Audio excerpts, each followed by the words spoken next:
chili is up to you and the ingredients and what you want to put in it. I'm going to show you my meatloaf today. And if you never made meatloaf before, then give this recipe a shot. And hopefully it'll work out for you. Okay, so in here I've got 2 pounds of ground beef. Okay, and this is 80-20. Now what 80-20 means is 80% meat, 20% fat.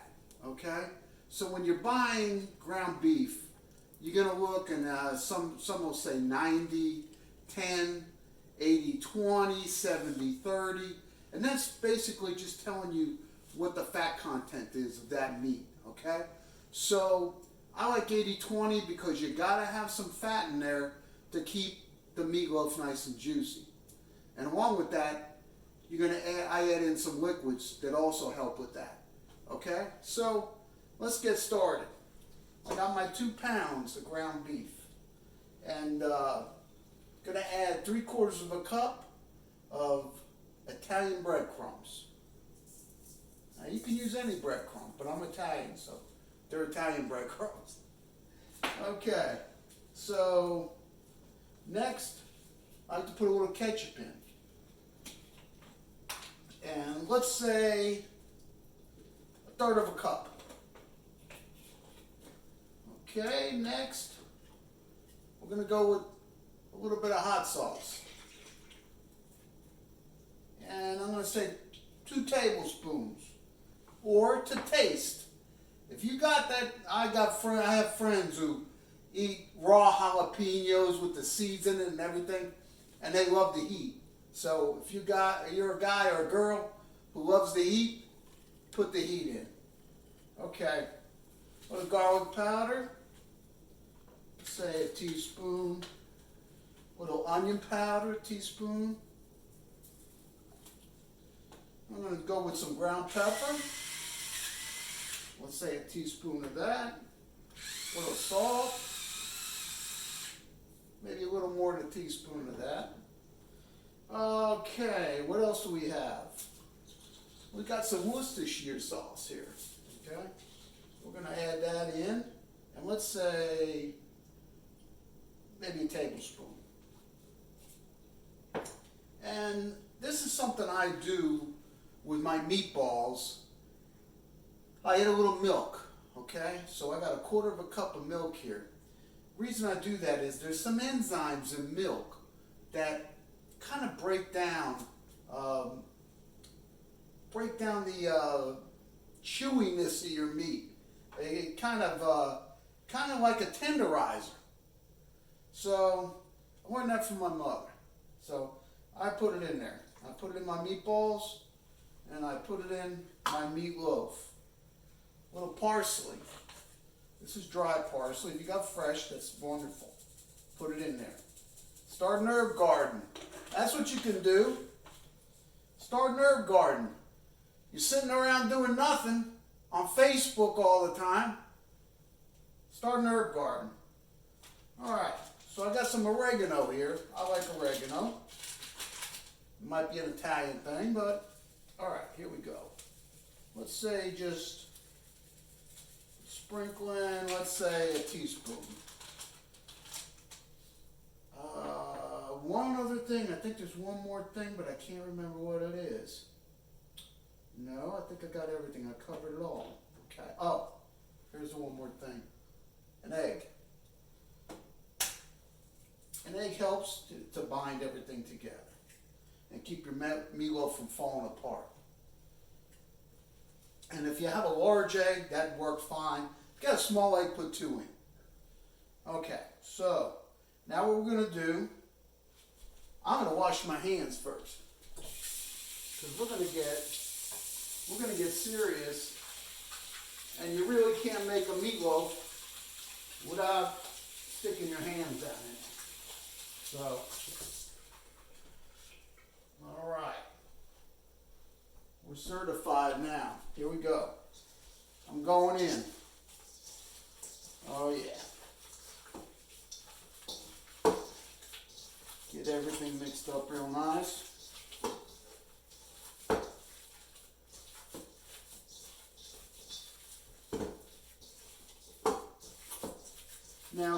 like to cook my meatloaf is on a sheet pan with a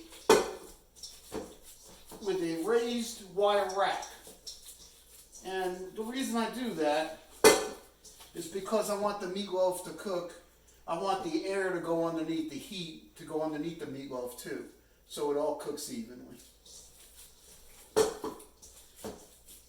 But now with the wire rack, what tends to happen, if your meatloaf is soft, which it is when you first put it in, it tends to fall down through the wire. So I put a little bit of foil just where the meatloaf is so that the fat that renders out of the meatloaf while it's cooking will go down the sides of the meatloaf, down through the holes of the wire, and onto the sheet pan. Okay. All right, so now we're going to take our mix and we're going to lay it out on top of the wire rack. So, like I told you, I'm going to make up a rectangle.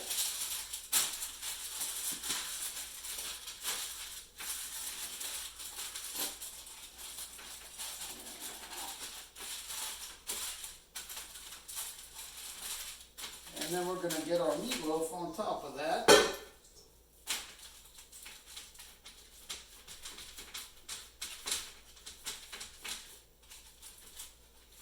Shape it. Doesn't have to be perfect, but what you want to do is try to keep the width of the meatloaf about the same all the way down. Because this way, you're not going to have some parts of the meatloaf that are overcooked and some that are basically almost raw. So, okay. Now I'm going to just fold this under so that when the meatloaf starts to cook, it won't go down through the wire because the foil is underneath it, but it'll be able to shed some of that fat out. So we don't have this thing cooking in fat, and it stays above that. Okay, so first thing I'm gonna do, so where's my hand again?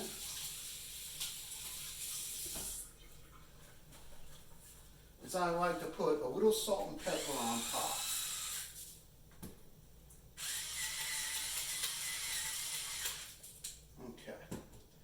So now, you see that?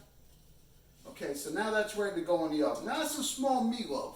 So if you're making meatloaf for a family of 5 or more, then you want to use maybe 4 pounds, maybe double the size of that. Okay? It's going to take a little longer to cook, but that's fine.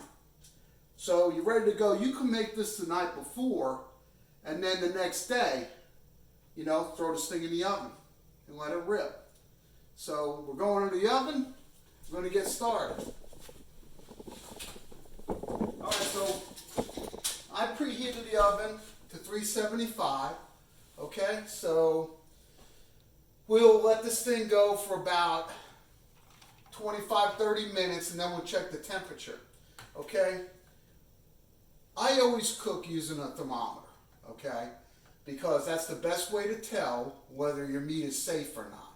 Okay, because ground beef is fragmented. Okay, you have to make sure that the inside of the meatloaf is the same temperature as the outside. Now when you cook a steak, you're just cooking the outside. If you get the outside temperature to 200 degrees, which on a grill or on a frying pan, it's easy to do, then you could cook the inside rare. It doesn't have to be that 165.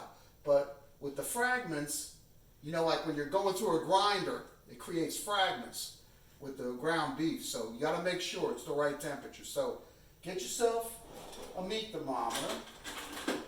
One of these here, okay? Easy to read. And you just make sure that before you take this out of the oven to feed to somebody, it's 165, okay? And what we'll do before we take it out of the oven, and probably after it's cooked for maybe 30 minutes, we'll check the temperature. When we get near 140 or so, I usually put a glaze on my meatloaf, and I'll show you when we come back. I'll show you how I make that glaze.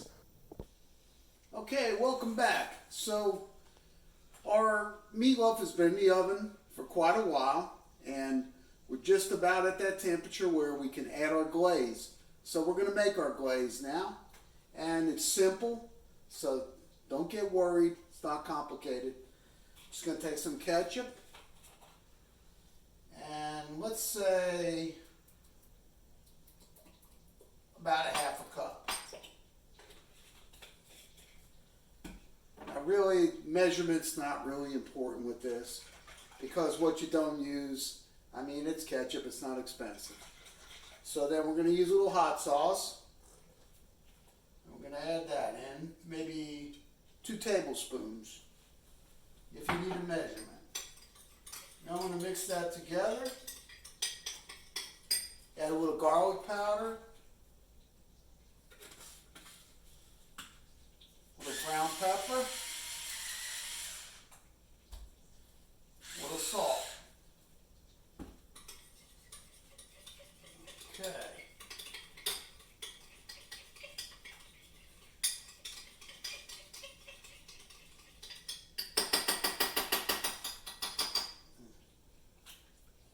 That's good.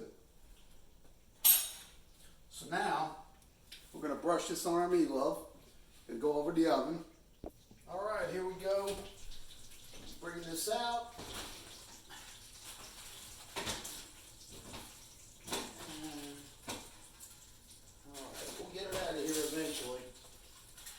Gotta be careful, there's a lot of hot fat in there. Okay.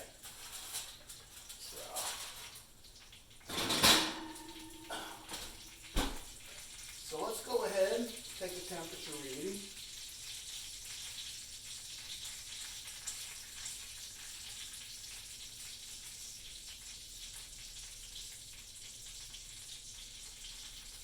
And we're going to be about 150 here, which is great, because that means we'll put our glaze on and put it back in the oven and let it finish up.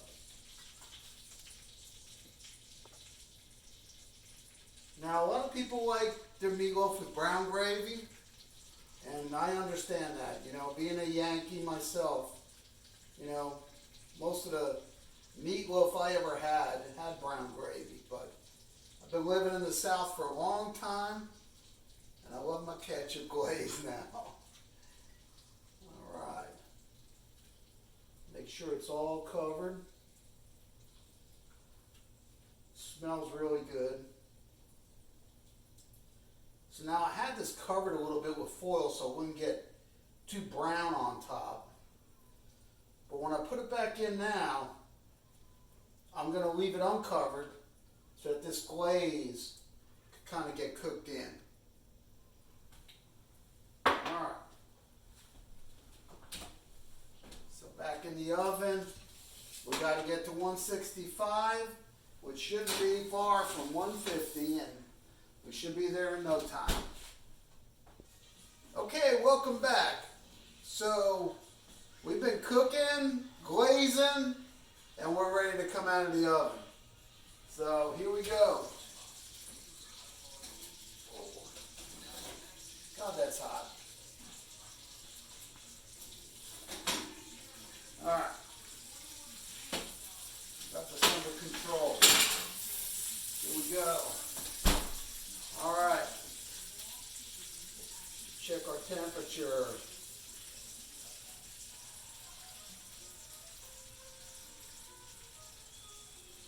We need 165. Come on, 165.